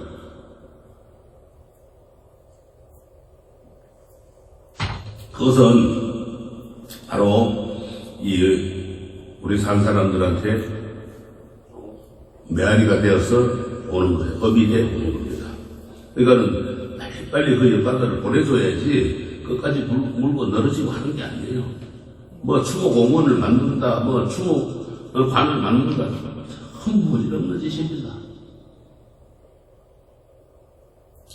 심지어 우리가 이제 개인으로서도 죽고 난 뒤에 묘에 가가 묘비를 세운다든가, 아니면은 망부석을 세운다든가, 전부 그거는 좋은 게 아니에요. 딱 좋은 거는 망자들을, 시신을 다 화장을 해가지고, 불교말로 다비를 해서 뿌려주는 것이 제일 좋은 겁니다. 지수아풍사들을 돌려주는 거예요. 묶어놓지 말고. 살아서도 그렇게 한평생을 참 잘 사네 못 사네 하고 그렇게 힘들게 하다 갔는데 그 육신마저 왜 긁어매냐 이 말이에요. 묻지도 말고 화장해가 납골당도 보시지 말아라. 뿌려줘야 돼. 그것이 제일 좋은 겁니다. 그래서 이 한과의 슬픔이 치유되지 않고 풀리지 않는다면 한 맺힌 덩어리가 갈 길을 방해하고 사람들을 잡아끌고 동요맵니다. 이 말이 무슨 말인가? 그러니까는 가지를 못하고 산 사람들한테 고통을 주는 거예요. 절대 그건 아니라. 그래서 돌아가신 분들의 억울함, 놓지 못하고 떠난 아픔, 원망과 집착등을 내려놓고 저 세상으로 편히 가시도록 도와야 합니다. 사후의 영혼을 불교에서는 영가라고 합니다. 영가라고 하는 것은 영혼, 우리 영혼을 영가라고 해요. 신령영자에 멍해가 써가지고 멍해. 그러니까는 풀어줘야 될 거 아닙니까, 멍해를. 저승으로 가기 위해 가마에 탄 영혼이라는 의미입니다. 저승으로 가기 위해서 가마에 탔는데 잘 보내줘야지 왜 가마를 되돌려 보면 되겠어요? 안 되죠. 그러면 이제 거기에서 장애가 오는 거라. 그러면 이제 조상 탓이 나오는 거지. 죽은 자가 다르게 갔으면 조상 탓이 안 나오는데 다르게 못 갔으니까 나오는 거예요. 그래서 이런 영가도 생각하고 또 생각을 또 해야 됩니다. 자유해야 합니다. 그래서 불교에서는 이들 영가의 마음을 달래고 제업의 무게를 덜어주기 위해서 좋은 세상으로 가게 해주는 천도제를 지내는 겁니다. 제라고 하는 건 우리가 명복을 비는, 그러나 부처님께 그 영가의 명복을 비는 불공 올리는 걸 제라고 합니다. 그 다음에 천도의식은 여러 가지 형태가 있습니다. 첫째는 인간이 사망할 때 연부라는 시다림이 있고, 그 다음에 흔히 49제라고 하는 77제가 있습니다. 77제, 7번 지내는 거죠. 시다림이라고 하는 건 장례를 치르기 전 고인을 위패를 모시고 차를 올리고 법문을 들려주는 독경과 연불의식을 말합니다. 그래서 이제 법사 스님들을 모시고 그렇게 이제 고인의 위패를 모시고 그 영혼을 달래주고 좋은 데로 가게끔 해주는 그런 독경을 하고 또 연불을 하는 의식을 말하는데, 이런 의식을 베풀어주는 의미는 고인의 한 맺힌 집착인 애착을 풀어주기 위함입니다. 그래서 연불 소리를 듣고 또 경소리를 듣고 나면은 영가들이 그 한 맺힌 모든 것을 애착과 집착과 또 악한 한 맺힌 것을 다 풀어버리고 가게 된다고 합니다. 그래서 인간은 평소 자신의 몸에 깊이 애착하죠. 몸에 정이 많죠, 우리가. 그죠? 그래서 이뻐지려고 마음과 성형수술도 하고 다이어트도 하고 몸매가 굴려고 온갖 노릇 다 하죠. 그러다가 죽어봐. 아이고 내 몸뚱아리 져 있는데 내가 어떻게 가? 하고 이제 못 가는 거야. 그걸 풀어주는 거예요. 그게 시달입니다. 그래서 인간은 평소 자신의 몸에 깊이 애착을 하고 재산과 처자건소, 명예 등 헤아릴 수 없는 많은 것들에 대한 애착을 버리지를 못합니다. 특히 불행한 사고로 사망하였다면 그 슬픔과 애착은 아주 깊습니다. 그래서 이 애착은 번뇌를 낳고 갈 길을 가로막으면서 내생으로 접어드는데 커다란 장애로 작용을 합니다. 그래서 불교에서는 제를 지내 이런 영혼의 애착과 한계를 한을 제거해서 모든 것을 내려놓고 가벼운 마음으로 다음 세상으로 보내주는 겁니다. 그래서 무상의 도리를 설하며 영혼의 슬픔을 달래주는 게 바로 이 시다림이에요. 우리가 이제 스님들이 못 올 경우에는 하다못해 요새는 이제 기기가 좋잖아요, 그죠? 과학 문명이 발달하니까 하다못해 경테이프라도 틀어서 그 영가가 듣게끔 해줘야 되는데, 그래서 영가가 거기에서 벗어나서 가게끔 해줘야 됩니다. 그래서 태어나면 모두 죽고 고운 얼굴 변하나니 병 앞에선 장사 없어 생로병사 못하네. 묘고산이 높다 해도 시간 가면 무너지고 한량없는 큰 바다도 언젠가는 마르리라. 이 세상의 모든 것은 때가 되면 사라지니 무상하지 않는 것은 단 하나도 있지 않네. 우리가 태어나면 모두가 죽게 돼 있어요. 안 죽는 사람 있으면 나오더라 그래. 또 병 앞에서는 장사가 없어. 병 걸리면 요새 치매니 아니면은 아주 중증인 당뇨나 혈압이나 암이나 이런 것에 걸리면은 헤어날 길이 없어요. 그래서 생로병사를 면치를 못하는 거예요. 다 면하는 사람 없잖아요. 그래서 묘고산 수미산이 높다 해도 시간 가면 무너지고 한량없는 큰 바다도 언젠가는 마르리라. 저수지도 요새 가물으니까 저수지도 마르죠. 댐도 마르죠. 그러면 고개 다 말라지면 나중에 어떻게 되겠어요? 바다도 마르게 되는 거예요. 아니 댐이 마르고 강물이 마르는데 뭐 바다도 안 마르겠어요? 바다도 마르지. 그래서 이 세상의 모든 것은 때가 되면 다 사라지게 돼 있다. 무상하지 않은 것은 단 하나도 있지 않습니다. 무상. 아무 다 필요 없다. 그래서 이 49제는 다음 생을 받기 전에 영가에게 7일마다 법문을 들려주고 음식을 베풉니다. 우리 상사는 것 같이 배가 고프거든. 먹이 줘야 돼. 먹게끔 해줘야 돼. 또 49제라고 하는 것은 고인이 돌아가신 날부터 7일마다 제를 열어서 총 7번의 천도제를 행하기 때문입니다.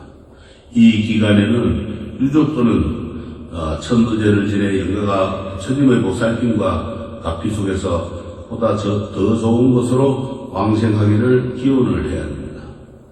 그래서 이제 제를 지내는 목적들이 다 그렇죠. 좋은 세상으로 가시라고 제를 지내는 거죠. 그래서 이 세상을 떠나가지고 정토에 가서 태어나라고 이제 지내는 겁니다. 그래서 모든 죄를 다 올리는 것이 힘들면은 이 명복을 빌고 불공을 올리는 것이 7번을 다 하기가 힘들면은 일제와 칠제인 초제와 막제라고 하는데 이 두 가지만 해서 49제만 여도 드리고 또 조금 형편이 더 되고 힘이 더 되면은 또 1, 3, 5, 7로 지내는 경우도 있고 또 형편이 나와가지고 가면은 7번을 다 지내드리는 경우도 있고 그렇게 말해 자기 능력에 따라서 그렇게 하면 됩니다. 그래서 보통 우리가 이제 이 49제 같은 경우는 자기들 생활비에 석 달 생활비를 내어서 하라고 했어요.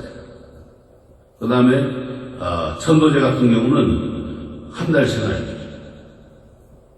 그래서 정성껏 기도를 불공을 올리라고 했습니다. 그래서 중생들은 자신이 지은 악업으로 악도에 떨어지게 되었더라도 가족들이 그를 위하여 짓는 인형공덕으로 끝까지 죄가 소멸됩니다. 그러니까는 그렇게 능력이 이제 되는 만큼 하는 거예요. 예를 들어서 나는 한 달 생활비가 10,000원이다 그러면 30,000원 내고 지내는 거예요. 나는 뭐 100,000원이다 그러면 300,000원 내는 거예요.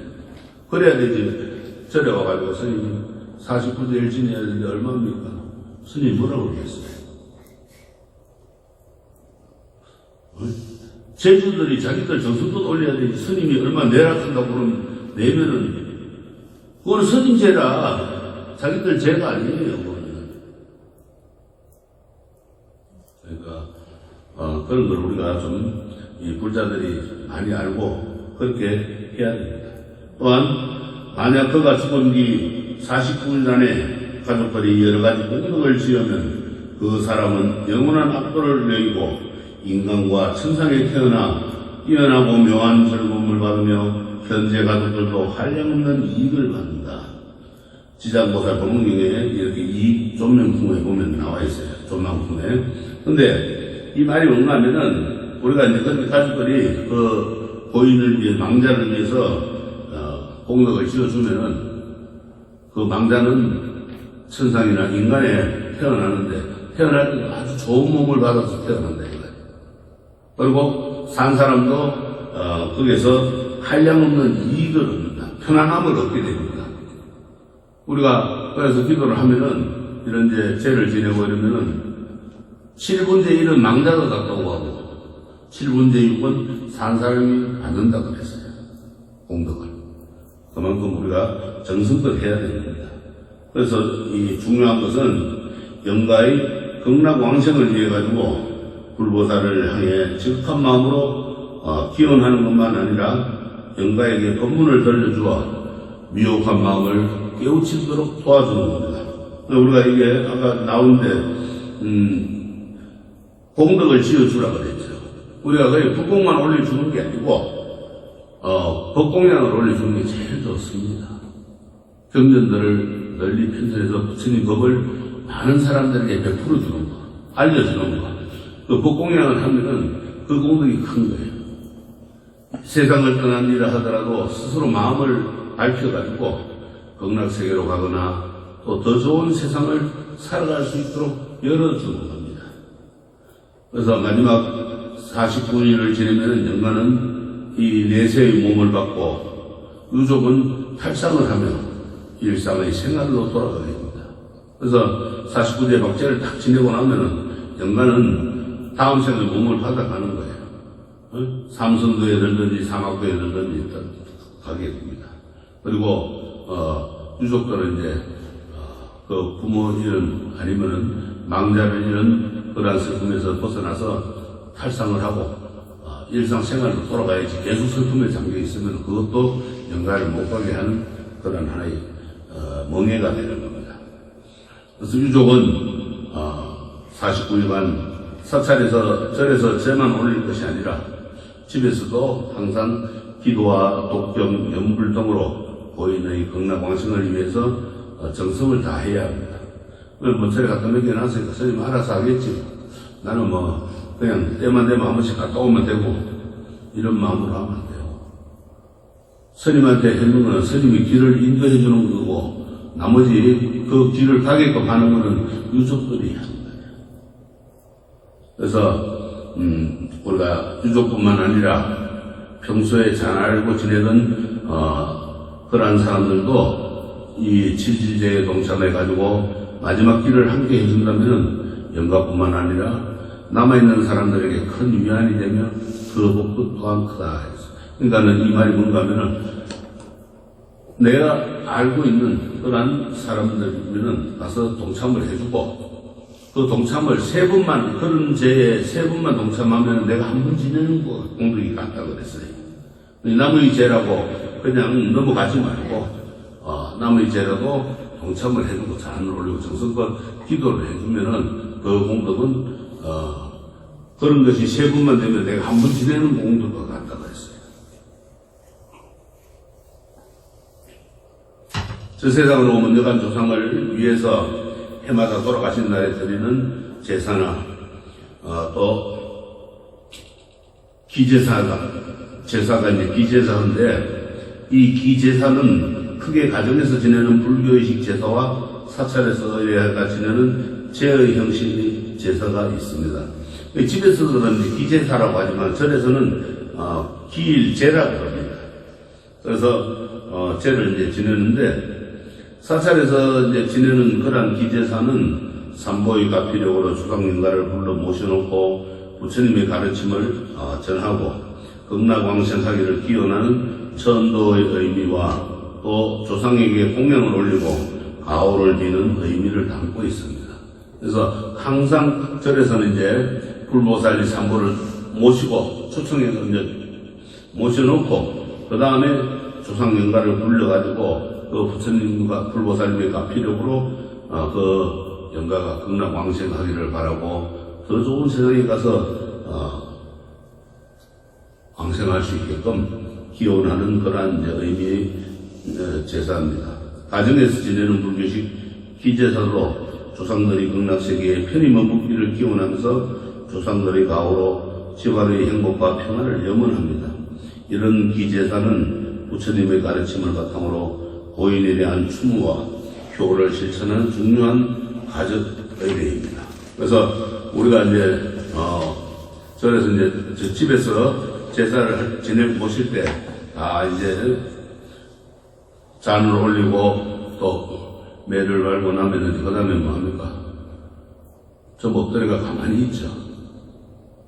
그때 엎드려 있지 말고 반야신경 한 편이라도 경을 읽어주는 게 제일 좋습니다. 그 유교식이거든. 그에 엎드려 있는 거는, 우리 불교식으로는 그때에 반야신경, 또 시간이 더 나오면 왕리타경이나 금강경 같은 걸 한 편 읽어주면은 조상한테 아주 좋은 그런 기도가 되는 겁니다. 그 다음에 백중은 우리나라의 대표적인 민족 명절이자 선대에 돌아가신 조상님들을 천도하는 날입니다. 그래서 백중이라고 하는 건 이제 흔히들 무리중대 아닌데 많은 스님들께 그렇게 이제 공양 올리고 그 스님들의 기도 가피로 모든 조상들을 아직까지 부천에서 헤매고 있는 아니면은 사막도에서 헤매고 있는 모든 조상들을 천도하는 날이 바로 백중이라. 백중이란 말은 또 다른 말로 100가지 음식을 차려놓고 부처님께 공양을 올려 저 세상으로 가는 조상들이 좋은 세상에 태어나기를 바라는 그런 법에서 나온 말이 백중입니다. 다른 말로 이제 우리가 불교에서 이제 하는 말로는 우람분절이라고 하는 우람분절. 이날은 보통 절에서 합동 천도제를 지내는데 돌아가신 지 오래된 조상을 천도해 주는 것이 좋습니다. 그래서 별도로 조상들에게 기지사를 올린다고 해도 이날은 모든 조상을 위해 천도제를 올리면 더 좋은 것입니다. 그래서 우리가 보통 3대 조상, 옛날에는 5대 조상 이렇게 했는데 요새는 3대 조상까지 다 천도를 해주면 좋은 겁니다. 진정한 천도는 돌아가신 분들에게 불보살님의 법문을 들려주는 것이고 지극한 마음으로 음식을 올려 배고픔의 고통에서 벗어나게 해주는 겁니다. 지옥의 고통에서 신음하는 중생들을 천도하는 분은 바로 지장보살입니다. 지장보살은 모든 재가로 인해 고통받는 중생들을 모두 해탈케 하는 데 성불하겠노라고 원을 세웠습니다. 그래서 지옥에서 괴로움으로 신음하는 중생들의 아픔에 눈물을 흘리면서 중생을 구제하는 보살입니다. 그래서 보통 천도의식을 할 때 지장보살을 부르며 지옥을 비롯한 육도윤회의 고통 속에서 헤매는 중생들의 죄업을 씻겨줍니다. 그래서 지장보살은 마늘 같은 얼굴과 맑은 강물 같은 눈을 가졌으며 마늘, 보름달이죠. 꽉 찬 보름달. 그러한 보름달과 같은 얼굴을 가지고 또 맑은 강물, 푸른 바닷속, 강물 속이 바다까지 다 보일 수 있는 그러한 눈을 가지고 또 마니구설을 손에 들고 원만한 과일을 보입니다. 그러니까 마니는 구설을 마니주라 그럽니다. 마니주는 흐린 물을 맑게 하고 불행과 악을 물리치는 그러한 공덕이 있는 보주를 말합니다. 보배 구설. 그 다음에 우리가 이제 서가모니 부처님께서는 죽은 자들의 행복을 염원하면서 죽은 법문을 하셨습니다. 오늘날 불자들이 새겨볼 만한 내용입니다. 죽은 이를 연민하는 이라면 이 공덕이 죽은 친척들에게 해양되기를, 죽은 친척들이 행복하기를 하면서 깨끗하고 훌륭하고 공양 올릴 만한 마실거리와 먹을거리를 적당한 시기에 모시한다네. 그러면 그곳에서 이런 죽은 친척들도 그 자리에 모여들어 먹을거리와 마실거리를 많이 모시한다네. 모시한 데 대해 감사하고 존경하는 마음으로 기뻐한다네. 이런 흥궁은 수행 공동체에 의해 잘 보존되었으니 오랜 세월 축복된다면 반드시 그대에게 유익할 것이네. 이렇게 말씀하셨어요. 죽은 일을 우리가 죽은 일을 생각한다면은 이 공덕이 죽은 친척들에게 해양되기를 바라면서 또 죽은 친척들이 행복하기를 하면서 깨끗하고 훌륭한 공약을 올리고 또 마실거리와 먹거리를 적당한 시기에 보시를 하는 그런 거를 우리가 행하라 이 말이었어요. 그러면 그곳에서 이런 죽은 친척들도 그 자리에 모여 들어가지고 먹을거리와 마실거리를 많이 보시한 데 대해 감사하고 존경하는 마음으로 기뻐한다. 그 우리가 그러잖아요. 조상들을 잘 천거해주면 가면서 반드시 복을 주고 간다 그랬거든. 기뻐하면서 산 사람들이 잘 편안하게 살 수 있게끔 그렇게 복을 주는 겁니다. 우리가 이제 제가 그 예전에 수행할 때 공동묘지에 가가지고 있은 적이 있었어요. 그 가서 이제 있으니까 나중에는 그 귀신들의 목소리까지 들게 돼. 근데 어느 날 비 오는 날 저벅저벅 소리가 나요. 밤에. 진짜예요. 진짜예요. 진짜로 가가지고 공동묘지 옆에 가서 텐트 치놓고 살았어요. 그게 이제 공부라. 담배도 키우지만은 공부가 되는 거예요. 그래서 귀신들하고 대화도 합니다. 귀신들 목소리가 또렷하게 들려요. 그게 이제 들릴 정도가 돼야만이 공부가 되는 건데, 그거 듣는데, 비가 오니까 이제 저벅저벅 소리가 나는데 보면 사람은 아무도 없어요. 그러면서 목소리는 들리는 거예요. 귀신의 목소리는. 뭐라고 그래요? 뭐라고 그래요? 야, 오늘 어느 집에 잔치했으니까 우리, 가세카, 놀러 가세카. 그러면, 뭐라고 넣냐? 이제, 그래가지고, 첫날은 그냥 넘어가고, 그 다음에 이제, 저거 소리는 안 나지만은, 오늘 누구 집에 또, 잔치했다니까, 우리 놀러 가세카. 그러는데, 그럼 나도 따라갑시다. 그러니까, 어디서 인간의 목소리 아니냐? 이제 그러는 거예요. 그래서, 나 그래. 너 누구냐, 이거야. 누구냐, 그러길래, 나는 스님이다. 스님 왜 여기 와 있냐, 그러니까. 너희들 보려고 왔다고. 같이 놀러 가자, 그러니까. 그럼 따라와라. 그럼 따라가 보니까, 어느 묘 앞에 이제, 낮에 이제, 후손들이 제사라고 와가지고 이제, 음식 차려놓고, 절하고 갔는데, 그 음식들, 그게 이제 잔치 음식이라, 귀신들은. 제사고 잔치라. 그래가지고 이제 그걸 먹는다고 이제 귀신들, 그 공동묘지에 있는 귀신들이 이제 아르마리로 모이는 거예요.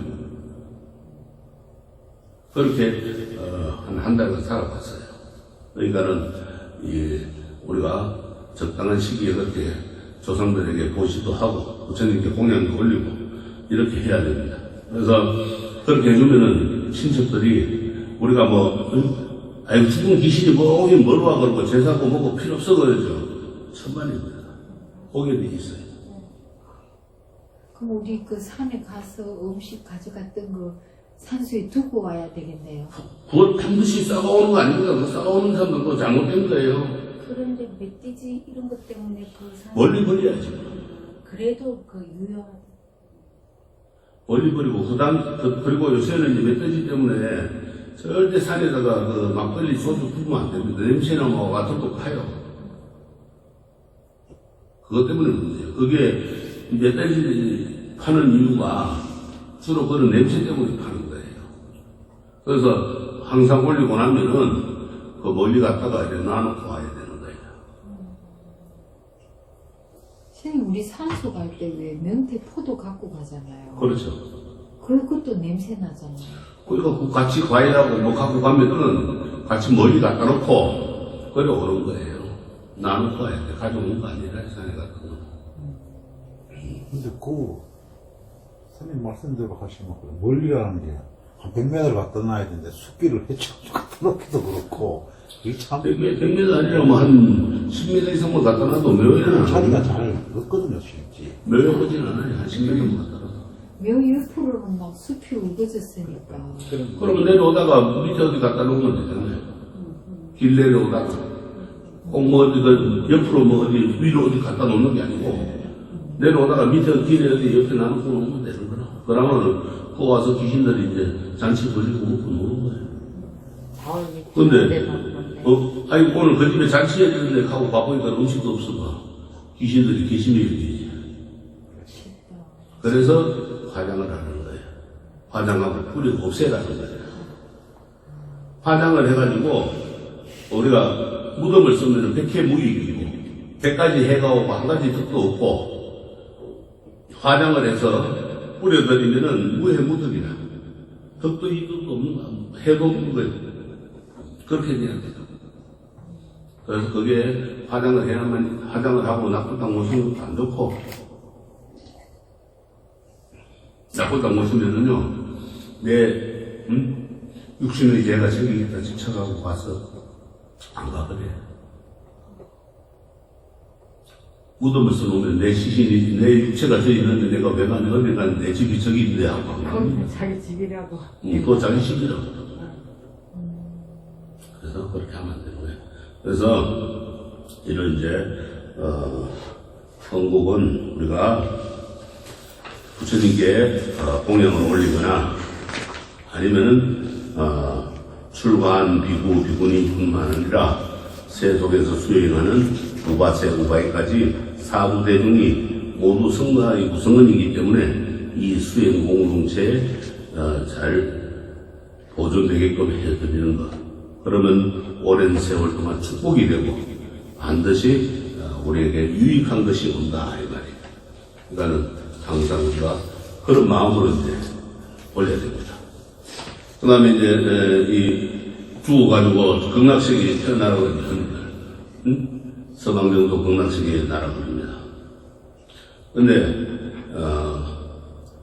이 극락이라고 하는 것은 어디냐면은 마음을 편하게 가지고 몸을 쉬게 하는 그러한 것이 바로 극락정토다. 그곳에는 무생민들의 고통이 없고, 그러니까 이 극락이라고 하는 건 고통도 없고 즐거움만 있고, 그것은 갖가지 눈부신 무화로 장식이 되어 있습니다. 그러니까는 우리 아미타경 읽어보면 나오죠. 모든 그 법의 구설들도 다 나오고 이런 것이 항상 부딪히면서 울리는 소리가 청하고 맑고 아주 아름다운 소리가 난다고 그래요. 그래서 물질이든 정신이든 즐거움만 있는 곳이기에 즐거울 낙자를 써가지고 우리가 안락이라고 하고 혹은 극락이라고 하는 겁니다. 그래서 우리가 이제 안양정토라고 하긴 합니다. 그래서 부처님께서 아미타경에 보면 말씀해 놓으신 게 사리부리여 그 나라를 어떤 이유로 극락이라 이름하는가. 그 나라의 중생들은 아무런 괴로움이 없고 다만 여러 가지 즐거움만 받기 때문에 극락이라 이름한다. 사리부리여 저 불국토에는 미풍이 불어 모든 보배 나무 및 보배 거물을 움직이며 미묘한 소리를 낸다. 비유하면 100,000가지 음악을 동시에 울리는 것 같다. 이 소리를 들은 사람들은 모두 자연히 부처님을 생각하고 불법을 생각하며 불자들을 생각하고 마음을 낸다. 사리부리여 부처님의 국토는 이와 같은 공덕 장엄으로 이루어져 있다. 나는 그 바람이 불면은 온갖 미묘한 음악 소리가 나는 거예요. 그 소리가 들리면은 그 소리를 듣고 그 극락세계의 사람들은 부처님 법문을 생각하고 그 공덕을 생각한다. 이런 묘사를 통해서 극락세계는 신기한 보배로 뒤덮인 인간의 상상을 초월한 아름다운 곳이라고 우리가 느낄 수가 있습니다. 극락은 서양으로 물드는 일몰의 아름다움, 또 맑고 깨끗한 호수, 새들이 노래하는 아름다운 숲속 등으로 묘사됩니다. 그야말로 우리가 느낄 수 있는 최고의 즐거움과 아름다움 가득한 힐링 장소입니다. 경전에서는 가장 멋지고 청정한 곳임을 알리기 위해 극락을 이렇게 아름답고 쾌적한 곳으로 설명을 해놨습니다. 요즘의 상상력을 최대한 동원하여 가장 안락한 곳을 묘사한다면 그것이 바로 극락인 겁니다. 이것만이 전부가 아니라 그곳에 가면 누구나 지혜가 밝아서 깨달음의 상큼한 과일을 맛볼 수 있습니다. 우리가 삼악도에 들어가면은 이런 과일을 먹으면 탈이 나거든. 근데 극락에 가면은 아주 그냥 천상에서 본 그런 과일을 상큼한 맛을 볼 수 있다 이 말이에요. 그리고 성불하는데 이만한 곳이 없다 이랬어요. 극락세에 가면은 항상 부처님 마음을 내고 지혜가 밝아지기 때문에 빨리 깨달음을 얻게 됩니다. 마음은 편안하고 몸은 건강하고 그래서 안양이라고 합니다. 안양이라는 것은 마음을 편안하게 가지고 몸을 쉬게 하는 것, 즉 안양정토라 이렇게 합니다. 그래서 아미타불이 항상 슬퍼하는 극락정토, 그것은 낙원이고 유토피아며 청정한 무국토다 이랬어요. 낙원이라는 것은 안락하게 살 수 있는 곳. 그러니까 우리가 이 이상향을 뭐라 그래요? 영어로 파라다이스라고 그러죠. 그리고 이제 죽은 뒤에 아미타부는 서방정토의 부처님 이름이고 모든 중생을 제도하려는 대원을 품은 부처로서 이 부처를 영하면 죽은 뒤에 극락정토에 태어날 수 있다고 합니다. 그래서 아미타 부처님을 우리가 이제 많이 찾는 이유가 나중에 우리가 죽어서 이 안양정토에 태어나길 바라는 거예요. 청정한 물국토라는 건 깨끗한 국토다. 부처님 세계다 이 말이에요. 그래서 이런 극락에 가서 태어나는 것을 왕생이라 하는데 극락세계에서는 과거에 따른 차이는 있지만 깨달음의 차별은 없으며 누구나 깨닫게 됩니다. 과거에 따른 차이는 있는데 이게 뭔가 하면은 구풍부생이라 9가지 모양으로 태어나는 거예요. 제일 위에가 뭔가 하면은 연하자대라 연하대에 태어나는 게 제일 상품상생이라. 그러니까 우리가 이제 구풍부생으로 태어나는 걸 말합니다. 그래서 깨달음의 차이는 있지만은 누구나 다 깨달을 수 있는 거예요. 쉽게 말하면은 우리가 유치원생, 초등학생, 중학생, 고등학생, 대학생, 대학원생 있듯이 이렇게 차이는 있지만은 거기에서 깨닫는 건 초등학생이나 고등학생이나 대학생이나 다 똑같이 깨달을 수 있다 이거예요. 그러면은 우리가 이제 진리를 깨달아가지고 부처로 살려면은 캄캄하고 두꺼운 무명의 장벽을 허물어야 합니다. 어리석음과 제약이 가득하고 연약하고 보잘것없으며 후회와 낙담으로 점철된 인간에게서 이런 장벽을 스스로 깨기란 너무나 힘들죠. 더구나 살아생전에 죄업이 너무 많이 지었거나 업보의 무게가 감당할 수 없을 만큼 무거운 사람이니 죽음의 길로 들어서는 순간 누가 그를 죽음의 막다른 길목에서 구해내겠습니까? 사람의 손길이 전혀 닿을 수 없는 그런 곳에서 누가 그를 어둠의 틈을 내서 빠져나오게 할 수 있습니까? 다행히 희망은 있습니다. 그 희망의 덩굴을 밝힌 구원자가 바로 아미타 부처님입니다. 아미타 부처님은 인간의 한계 상황인 죽음을 물리치고 영원한 생명을 주는 그런 부처님입니다. 아미타 부처님은 서방정토 극락세계의 교주로서 무한한 빛이요 생명입니다. 이 부처님의 산스크리트 이름은 아미타부타인데 한량없는 빛이라는 의미에서 무량광불이라고, 한량없는 수명이라는 의미에서 무량수불이라고 부릅니다. 사찰에 우리가 무량수전과 아미타전 또 미타전 이런 데서 자비로운 미소를 보내고 있는 분이 바로 아미타 부처님입니다. 그래서 아미타경에 보면 또 사리부리여 어찌하여 저 부처님을 아미타불이라 하는 줄 아는가. 사리부리여 저 부처님의 강명이 한량없어 시방세계를 두루 비추고 조금도 걸림이 없기에 아미타불이라고 한다. 또 사리부리여 저 부처님의 수명과 그 나라의 백성의 수명이 무량우변 아성기급이므로 또한 아미타불이라고 한다. 그러니까 이 세계에 가면은 수명이 끝이 없어요.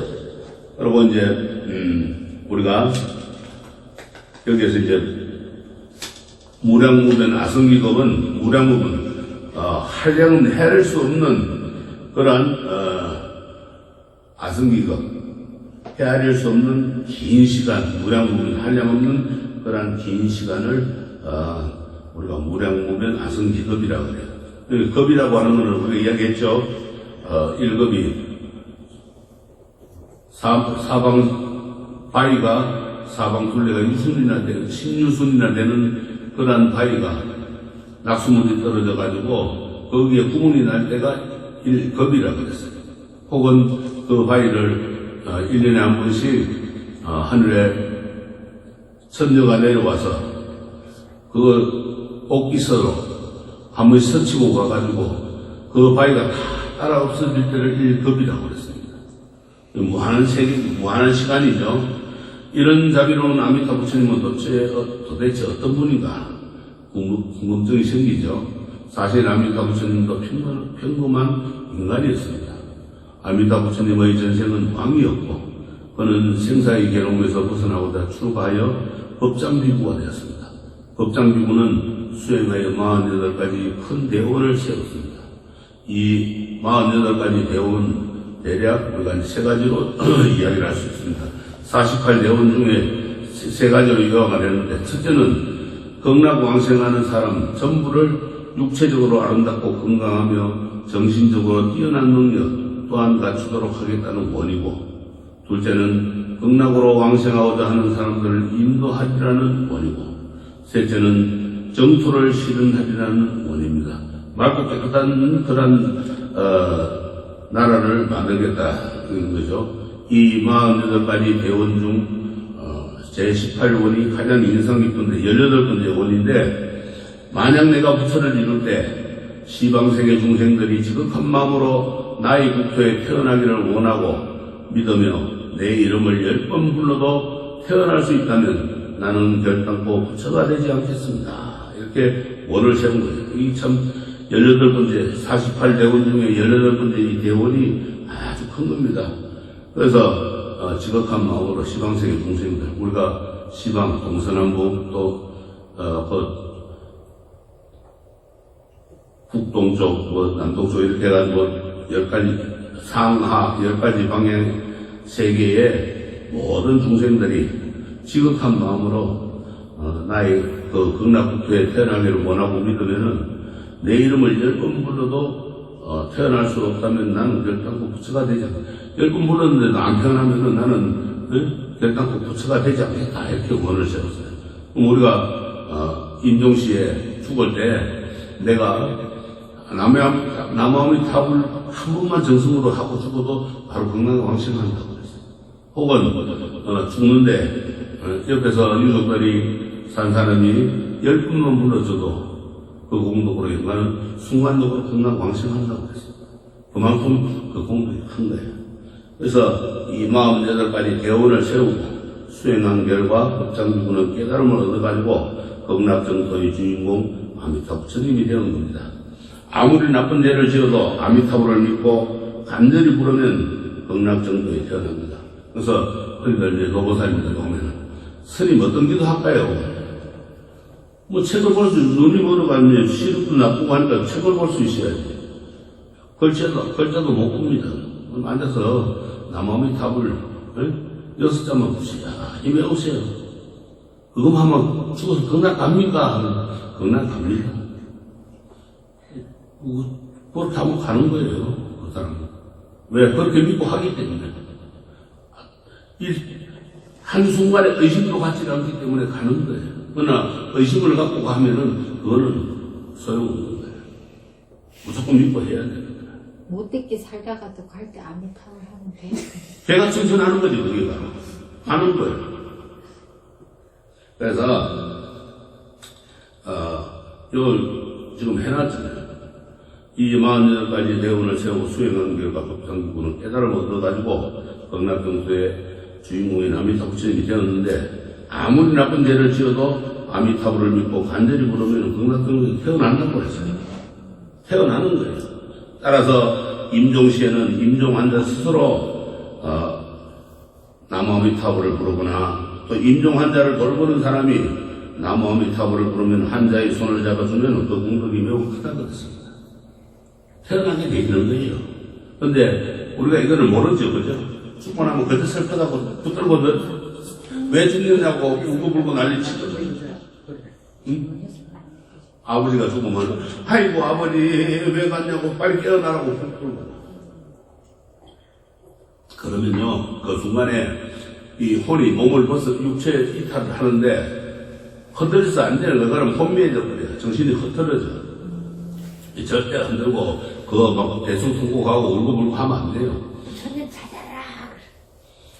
나무아미타불 나무아미타불 부처님 찾아라.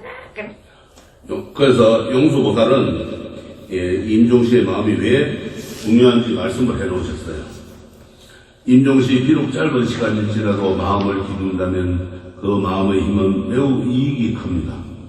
불이나 독은 그 양이 조금일지라도 커다란 결과를 초래하는 것과 같은 이치입니다. 이렇듯 임종시의 마음은 맹렬하고 굳세기 때문에 능히 100년 동안 행한 힘보다 뛰어납니다. 그러니까 우리가 불도 처음에 성냥불 하나로 초가상관 태우듯이 또 독도 배한테 물렸는데 꼭 찔렸는데도 사람이 죽잖아요. 그런 거 어째 큽니다. 남아미 탑을 하는 공덕이 엄청 큰 거예요. 네, 그래서 우리가 이제 어떤 힘보다도 뛰어난 거예요. 100년 동안 살아온 내가 악하게 살았어도 남아미 탑을 한번 하는 그 자기가 참 인종하는 사람이 남아미 탑을 하고 숨 딱 거두면 그 사람은 극락세계 가는 거예요. 근데 그렇게 하기 힘들죠. 네, 우리 스님들도 임종시에 이제 열반에 들 때 제일 큰 열반이 뭔가 하면 자탈인망이라고 그랬어요. 앉아서 정신이 막을 때, 야들아, 나 간다. 나 맨날 몇 시에 간다. 그러고, 제자들 다 불러 모읍니다. 정말 그 시간에 앉아서 가는 스님들이 도인이고, 그게 진짜 대단한 스님이에요. 근데 그렇게 하기는 힘들죠. 다들 보면, 큰데자도 누우가 간단 말이에요. 큰데자 누우 가니까 손도 모아주고, 다리도 모아주고, 그런 말이에요. 그러니까 그게 잘 먹힌 거예요. 그래서 우리가 극락세계에 왕생하려면 어떻게 해야 되냐? 어떻게 해야 되겠어요? 남아미 타불. 그렇지. 바로 그게 정답이에요. 남아미 타불이라. 믿음과 염분입니다. 믿음이 있어야 돼요. 내가 극락세계에 그러면 남아미 타불 하면은 극락세계에 간다는 믿음이 있어야 되고, 믿음이 있으니까 갈 때는 연부를 하는 거예요. 남아미 타불을 하고. 반신반의하는 믿음이 아니라 그 의심을 가지면 안 돼요. 절대. 의심 가지면 극락세계 못 가요. 부처님한테 간다라는 마음. 그러니까 내가 남아미 타불 하면은 아미타 부처님이 와가지고 나를 데리고 가겠지 하는 그런 믿음으로 연부를 하면은 극락세계에 반드시 왕생을 합니다. 남원탑은 그런 굳건한 왕생한다는 그런 굳건한 믿음이 있어야지. 아이고, 내가 남아미 탑을 한다고 부처님이 오나? 보지도 않고 어떻게 하나? 해보지도 않고. 하면 된다. 이렇게 연불에 온 마음을 빌려가지고 극락세계에 왕생하려는 마음을 품으면은 아미타 부처님께서 나를 구제하려는 본원력이 작용한다. 원래의 그 원력 힘이 생긴다. 이 말이에요. 우리가 이번에 우리가 깜짝 놀랐을 때 뭐라 그래? 아이고 어머니, 아이고 아버지 이러지. 근데 남아미 타불을 쫙 받아보면 놀래도 남아미 타불 걸고 아니면 아이고 부처님 걸고 관세음보살을 걸고 그렇게 되는. 근데 관세음보살 한 사람도 몇 안 돼. 아이고 그러고 놀래고 뭐. 시장사. 그래서 이런 본원력은 큰 배와 같습니다. 이 연불의 일어나는 힘에 대해 관해가지고는 나가세나 존자와 밀린다 왕의 대화 내용입니다. 사람이 작은 돌을 물 위에 놓으면은 그 돌이 뜹니까 가라앉습니까? 그러니까 그 돌은 가라앉습니다. 그랬어요. 그럼 100개의 큰 돌을 배 위에 놓으면 그 배가 가라앉습니까? 그러니까 가라앉지 않습니다. 그랬어요. 배 위에 있는 100개의 큰 돌은 배 위에 있기 때문에 가라앉지 않습니다. 그와 같이 사람이 비록 악행을 짓더라도 연부를 하면 이로 인해 지옥에 떨어지지 않고 천상에 태어납니다. 이렇게 했어요. 그렇잖아요. 우리가 죄를 아무리 많이 지었어도 배 위에 올라가 있으면은 지옥에 안 떨어진다 이 말이에요. 물속으로 안 가라앉잖아요. 그래서 죽고 난 뒤에 저승에 갈 때 가는 배가 뭐예요? 반야용선이라 지혜의 배라. 지혜의 배를 용이 이끄는 지혜의 배를 타야만이 저승에 가도 좋은 데로 가지 나쁜 데로 안 떨어진다 이 말이에요. 그래서 꽃배를 태워가 보내는 거예요. 부처님 마음속에 떠올리는 게 연불입니다. 연불 공덕으로 극락세계에 왕생하면은 즐겁고 행복한 삶을 누리며 부처님 설법을 듣고 깨닫게 됩니다. 그런 다음 다시 원력보살의 몸을 받아 이 세상에 태어나서 아집으로 가득한 사람들의 지혜의 눈을 띄우고 아프고 힘들어하는 사람에게 자비를 베풀며 살아갑니다. 그 사람이 누구입니까? 바로 우리 자신일 수가 있습니다. 그것이 바로 현실 세계에서 펼쳐지는 극락세계 아니겠습니까? 그렇다면 두 가지의 극락세계가 있는 셈입니다. 죽어서 가는 극락세계와 현실에서 극락세계, 어디에 살든 자신을 비우고 지혜와 자비를 베푼다면, 그리고 자신들이 사는 세계를 아름답고 괴로움이 없는 평화의 낙원으로 만들어 나간다면 그것이 극락입니다. 신라시대에 월명스님이 나이 어린 누이가 저 세상으로 먼저 갔어요. 그래서 그 나이 어린 누이를 추모하면서 지은 제문에는 이런 게 잘 나타나 있습니다. 생사의 길은 예가 있음에 머뭇거리고 나는 간다는 말도 못다 이러고 가느냐. 어느 가을 이런 바람에 여기저기 떨어지는 나뭇잎처럼 한 가지에 나고서도 가는 곳 모르지. 모르는 미타의 대지에 막골 그날까지 나는 도 닦아 기다리란다. 뭐 말이 가면은 생사의 길은 예가 없다 이거야. 머뭇거리는 게 없어요. 생사는. 난 간다는 말도 없이 못다 살고 갔다 이 말이야. 어느 가을에 이런 바람에 갔는데 여기저기서 떨어지는 나뭇잎처럼 한 가지에 나고서도 가는 곳 모르는 한 가지. 그러니까 한 형제로 나가지고도 가는 것도 모르고 보냈다 이 말이야. 나는 미타의 대지에서 막고올 그날까지, 그러니까 극락세계에 태어나서 고올 그날까지 도 닦다가 기다리고 있으리란다 이렇게 지은 거예요. 제망매가라 그러죠. 누이 동생을 그리워하면서 지은 그런 시입니다. 그래서 우리가 극락세계에 가는 것도 행으로 지어서 가는 건 좋지만은 내가 열심히 기도 정진하다 보면은 그런 모든 것을 탐진지 삼독 신구의 삼업을 다 써버리고 갈 수 있게 됩니다. 그래서 극락세계에 가서는 이제 지혜가 맑아서 거기에서 이제 부처님이 되고 중생 제도를 하는 거예요. 그러기 위해서는 여러분들도 부지런히 연불하고 수행 정진해야 돼요. 안 힘들겠지 연불하는 건 그죠? 노는 입에 연불하라 그랬잖아요. 노는 입에 연불해야 안 해요? 안 하죠? 앉으면 시담 혼담하고 자식들 어떻고 부모 시부모가 어떠니 저떠니 이야기하고 남 흉보고 그러지 혼담이나 하고. 그렇진 않습니다. 안 그러시면 다행이고. 그래서 스님들은 행주자와 엉뚱이라 말을 많이 하지 말고 행동은 고요하게 하라고 했어요. 동해 번쩍 서해 번쩍 정신없이 다니면 안 된다 이거. 어느 정시줄에 저승사라고 와서 날 잡아갈지도 몰라 하고 다니면. 그러니까는 열심히 기도 정리해서 우리가 모두가 다 극락세계 왕생을 하든지 아니면 성불을 하든지 그렇게 하도록 합시다. 성불하십시오.